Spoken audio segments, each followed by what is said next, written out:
Moi, j'y connais rien en finance et en investissement.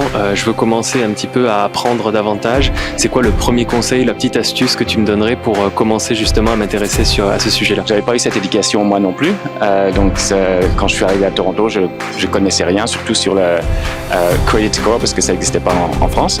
Oui, c'est une très bonne question. De toute façon, on se pose toujours la question de savoir si le marché est porteur, est-ce qu'il n'est pas trop cher. Alors la diversification, j'aime bien dire cette citation qui est très connue, c'est ne jamais mettre tous ses œufs dans le même panier. Je dirais la prise de conscience.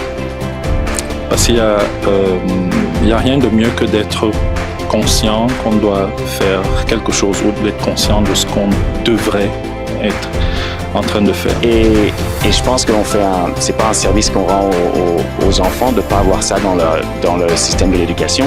Vraiment une littératie financière, que ce soit comment utiliser une carte de crédit.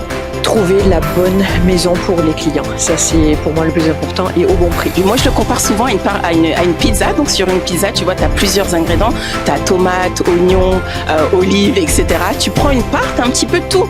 Et si ta boîte d'olives, elle était périmée, il te reste les tomates et les oignons. Je pense que le meilleur moment, dans tous les cas, c'est de se sentir prêt, d'avoir fait les économies nécessaires et avoir un certain capital et entrer sur le marché quand on se sent vraiment prêt à être sur le marché.